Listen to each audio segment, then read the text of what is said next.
going off the dome. I didn't look at the questions. All right, well, we started recording, so that's the first thing you said. We appreciate that.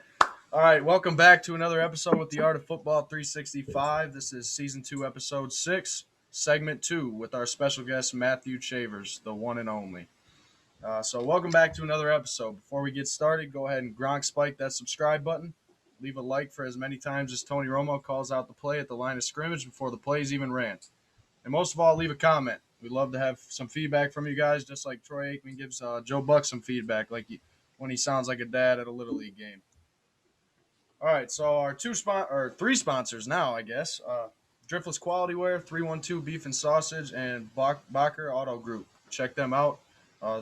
Two of them, 312 and Bacher, are located in Freeport, Illinois. Driftless is online. And I think, again, where's their other store at?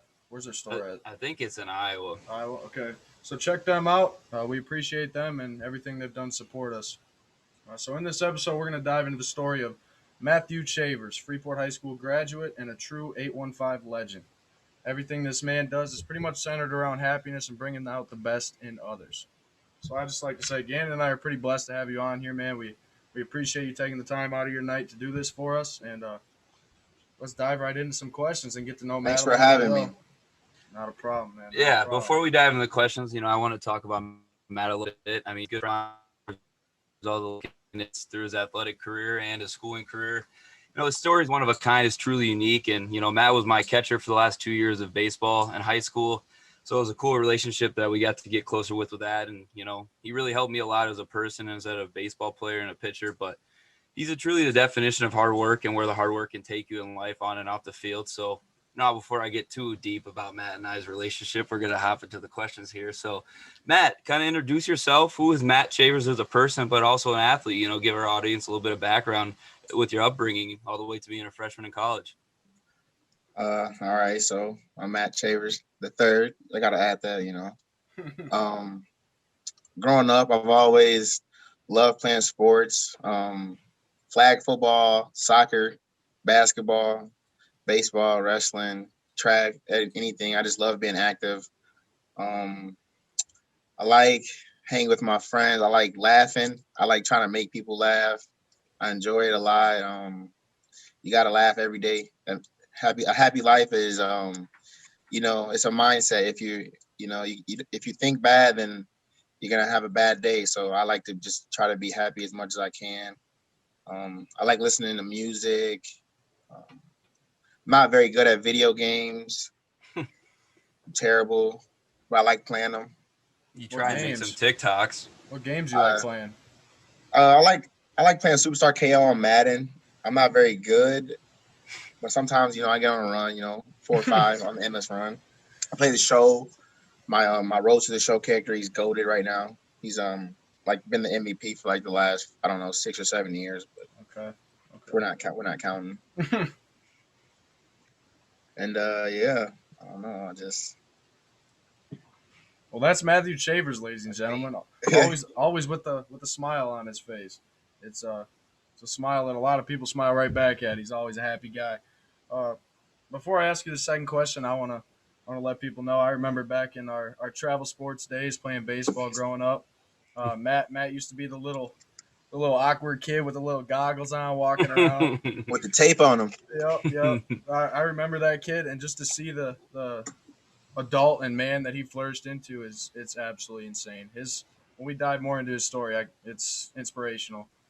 But kind of describe how sports got involved in your life, and what have sports done for you individually, and how have they shaped you into who you are today? So the first organized sport that I played was flag football. But the first time I ever really thought about sports, I had this really bogus baseball glove, and I had a bouncy ball. And I used to go in my mom's room, and I would just throw it against the wall and catch it. And I'd be like, can I play baseball? She'd be like, no, you're too young. Can I play baseball? She's like, no, you're too young. So then first grade, we have the Boys and Girls Club. They do flag football. It was out at Taylor Park. And I signed up for it, but I was also too young to play anyways. But I showed up anyway. I registered and everything, and I was just sitting there. And then one of the coaches, Anthony Devin, he actually was like, if no one's gonna take him, I'll take him. And I wasn't even old enough to play, so then I started playing flag football, and the Boys and Girls Club sent out another flyer in the winter, and it's like, come play basketball. So I signed up for basketball. Then after basketball, I sent a flyer out, come play soccer. So I played soccer. Then it just became a part of my life. I mean, a lot of the youth, they get like lost. I feel like, especially where we're from, there's not a lot for kids to do. So I kind of just kept myself busy that way, and it was positive. Throughout those sports, though, I've built lifelong friendships, older people like coaches and mentors that I look up to, a lot of great memories, life lessons. You learn a lot through sports. You learn how to handle loss. You learn how to show humility. You learn how to, how to handle success and how to handle failure. And I feel like I've learned a lot of lessons throughout sports. No, I mean, you're 100% correct with that. And, you kind of talked about some of those characteristics and things that you learned, kind of identify some of those specific characteristics, and life lessons that you developed through each specific sport, it's kind of helped you turn into the person you are today, or where would you be without those key things along with the sports? Well, that football, been playing football. That was like the first organized sport I played. So football is a great way to teach people how to work together with a team. And in football, like, you're not gonna win every time. And so adversity right there, that was a really, really big for me. Same thing for like baseball, because it's a team sport. Everyone has to do their job in order to be successful. So when I got older, when I was young, I would probably say I was kind of like, a lot of kids are like hotheads. Something goes wrong, you explode, you break down, you start crying, you feel bad for yourself. But when I got older, probably my sophomore year of football, one of my football coaches, he told me, he's like, you can only control what you can control. And like, ever since he's told me that, like, it's had an impact on how I look at the game, or any game, any athletic competition, how I look at life. It's because at the end of the day, it's so true. You only can control what you can control, and you can't manipulate outside forces. That speaks volumes right there. That alone, that statement right there is big, very big. But all the lessons you've kind of learned over, you mentioned football, and I know you're a multi-sport athlete. So why play multiple sports? I mean, our last episode on Monday that we dropped kind of touched on the subject, and Gannon and I kind of gave some evidence suggesting that you should play those multiple sports. So, what's your advice for a kid who's in 8th grade, going to be a freshman? What are you telling this kid to do? Multi-sports. What are you telling him to do? I definitely say do as many sports as you're able to do. Um, like I said earlier, like, you build a lot of relationships, a lot of lifelong friends, a lot of memories. But other than that, different sports teach you different things too. And also, with playing a bunch of different sports, I feel like my athleticism has just, like, compared to some kids who just specialize in one sport, like, my athleticism is so much. I don't mean to sound like I'm bragging. It's just, when you play different sports and you do different things with different exercises and different movements, like, it makes you a better all around athlete. Plus, college coaches, they love multi-sport athletes. Oh, you hit it on the head right there. I mean, those were the points that we touched on in our Exactly. prior episode, and Everything. it's a living form with you. But Matt, we go way back with Freeport and that type of stuff, going to high school together. I want you to describe, kind of off the field experience at Freeport with, your teachers, your peers, and then with your coaches, because I know Anthony Devin, the guy we had on, has done a lot for you in your athletic career. Kind of just touch on that, and then as you wrap that up, kind of describe what it's like to be a college athlete. Is it kind of like what your dream was like? How's that living out? Going to Freeport, when I first entered, I feel like all the sports were average, above average. School spirit was average. And I mean, I didn't really like, I kind of wasn't proud at first, but as the years went on, like, I'm a big spirit guy. Like, I love being cheerful. I'm proud of, like, where I'm from, and I love to represent, who I'm with. But like some of the players, I would say, they always didn't have their heads on the right place. Like I kind of felt like the people who wanted to get things done, not everybody was fully locked in. Not everybody was always, they weren't, trusting the process and everything. But there were also a lot of people who were, like, a lot of, like, I say you, for example, a lot of the guys on the baseball team, like when we had a plan and we had goals and we did the work to achieve those goals. But I feel like that really, like, if I could go back and change some things, I don't know, I would try to just get people more. I would try to get their head different, try to have them think differently about how we approach things in high school. Yeah, for sure. And before I ask you my question, you brought up the phrase "trust the process." What does that phrase specifically mean to you? To me, trusting the process means um all of my life we've been setting goals. Like you gotta set a goal and you gotta set up steps and plans to reach that goal. So, trusting the process is you set a goal, no matter how big that is. And regardless of what's thrown at you, whatever adversity you have to go through, you just have to stay true to the steps that you set, and you got to trust yourself. You got to trust your teammates, trust your coaches. And you got to believe in yourself and be able to tell yourself that, like, okay, I can be this good. We as a team can do this. We can accomplish this as a whole. Yeah, I mean, I like that. I like that version of that definition for sure. And you've endured a process, and it resulted in you playing two sports in college now. So you believed in your process, and it got you to where you are today. So on top of enduring your process, what give us a kind of an inside look on what an everyday atmosphere is like for Matthew Chavers as an NAI football and baseball player, like a typical routine. Okay, typical routine. Mondays, Wednesdays, and Fridays we got 5 a.m. lifts. Those are pretty tough. We got two tough strength coaches. We put in a lot of work. Then I probably come back, go to sleep. Tuesdays and Thursdays, I have class at 11, so I probably wake up around 9:30. Practice can go from 3 to 6, 3 to 7. It just depends. I'm in two different groups sometimes because I work with the outfielders and the catchers and the infielders.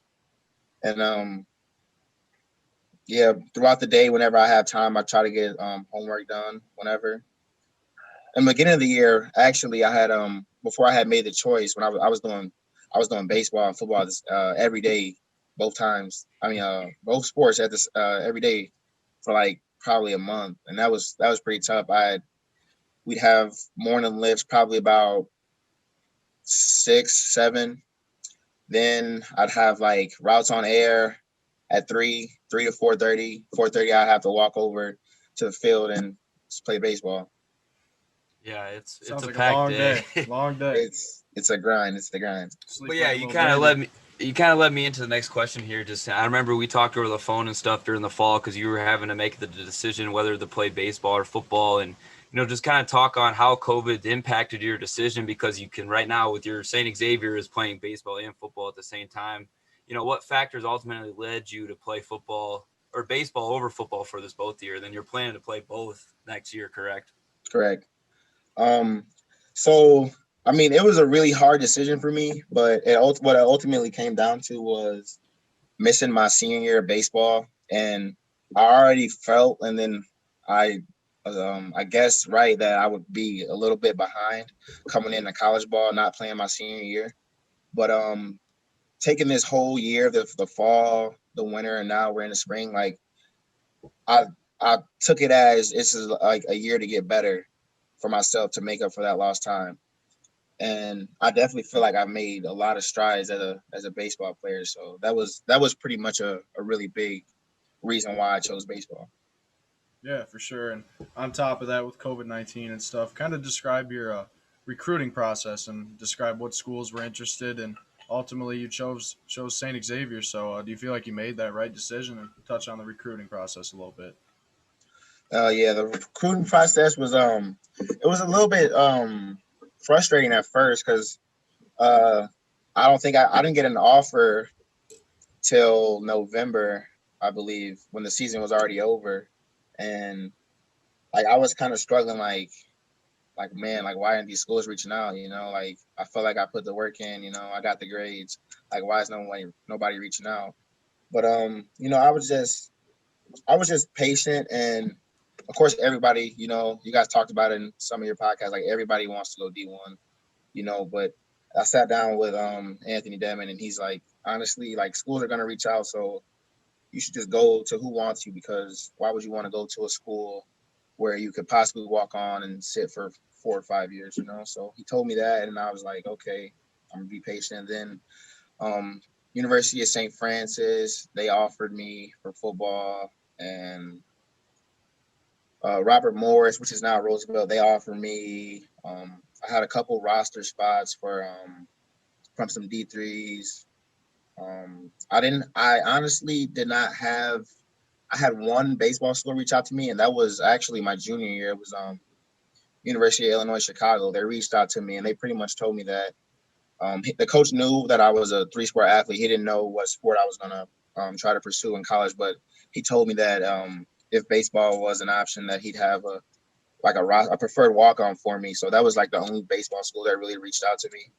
But yeah, it was it was very frustrating. But then again, like that's where I went back and I had to tell myself, like, you gotta trust the process. Like everything I've done till now led up to everything that I had ultimately ended up getting. So I just had to appreciate it and not take my opportunity for granted.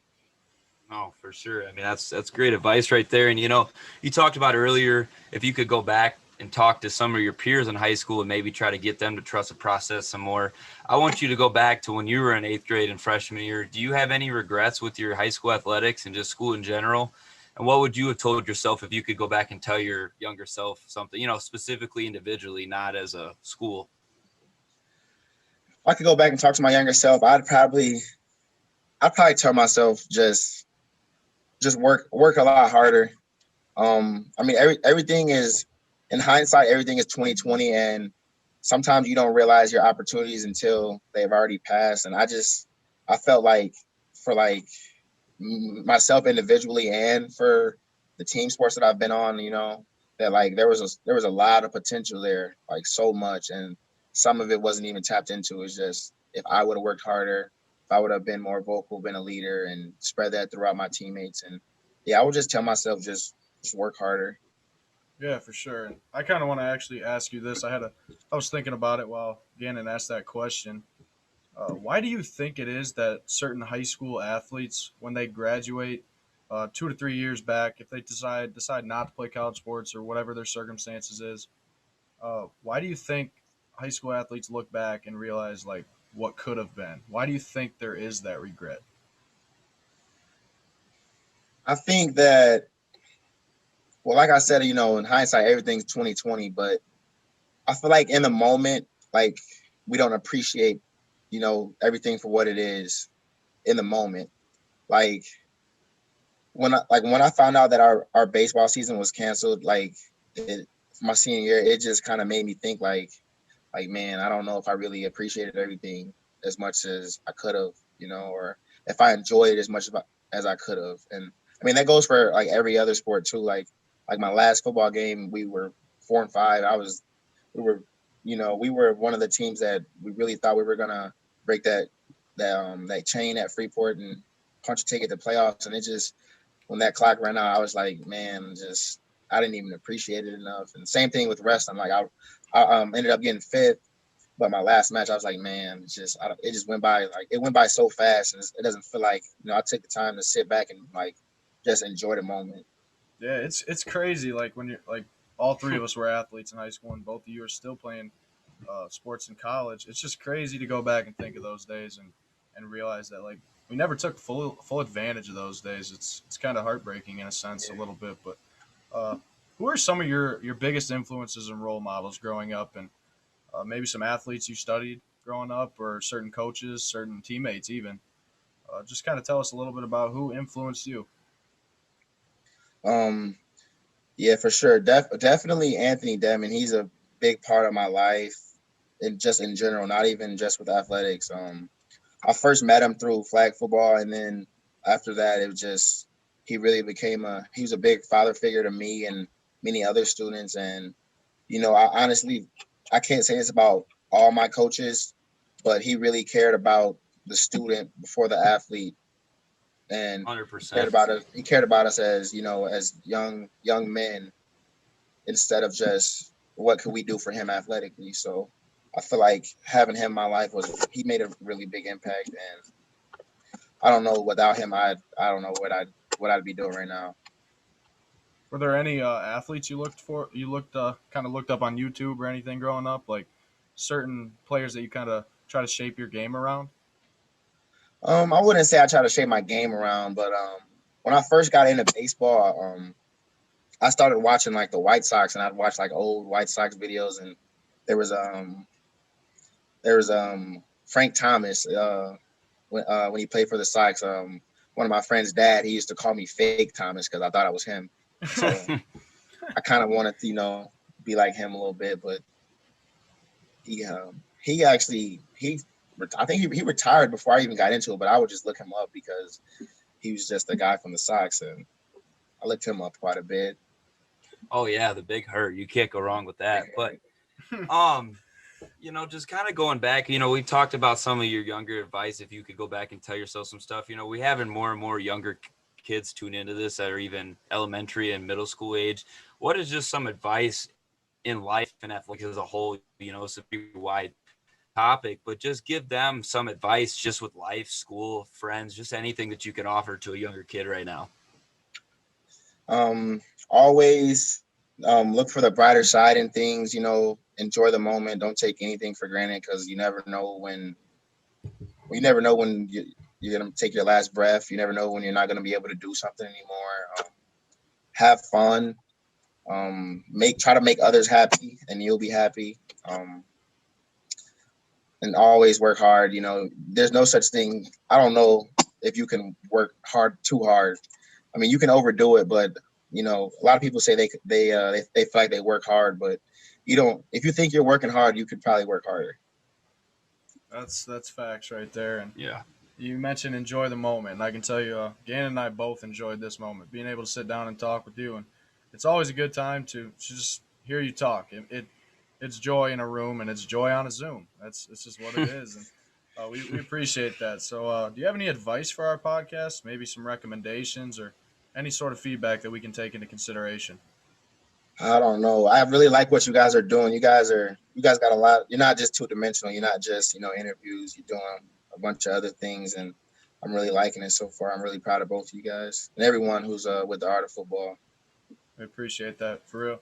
But thanks again, Matt. I can't express in words how proud of you that I am personally being able to see you play. I mean, me going to Akron High School, I wasn't there to be your teammate, but at the end of the day, all I've ever heard is absolutely great things. And I wish you nothing but the best, and you're even an inspiration to me every single day. So I needed you to know that. Good luck, and our best wishes are with you, man. Yeah. Thank you. Yeah, we appreciate this. I know we've talked about having you on for a while, and this really fit well with the multi-sport athlete stuff. But yeah, Matt, I mean, you inspire me. I mean, I know I've seen everything you do back in the Freeport days and all of our laps on and off the field. No matter if you had a good day or bad day with all your athletic stuff, you always keep it 100 with everybody. And being a multi-sport athlete is really rare, especially in college right now, man. And it just speaks to your true character and just who you are as a person, Matt. And I love you, brother. And it was great having you on the podcast. But catch up on our past episodes this week. We hope you enjoyed the story of Matt Chavers. Make sure you guys are Gronk spiking the subscribe button and leave a comment, like our videos, interact with us, hit us up on social media and all of our pages and that type of stuff. And just keep tuning in because, guys, this is going to keep getting better and better each week we get doing this stuff. But tune back in on Monday next week for Shout out the vlog, bro. Go watch the vlog. Yeah. Oh yeah, I meant to shout that out, Matt. Yeah, go ahead and shout out your vlogs that you do on YouTube. Where can they Matty reach vlogs, you? A day in the life of an NAIA student athlete. What's your YouTube? Matty vlogs. Put it in the description. There you go. There we go. Put it in the description. I'll make sure to do that. And I've said this to pretty much every college athlete we've had on here. We hope to see you in the league one day, whether it's the MLB, the NFL. I know with your work ethic, anything is possible, man. So thank you. We appreciate this very much. Thank you guys so much.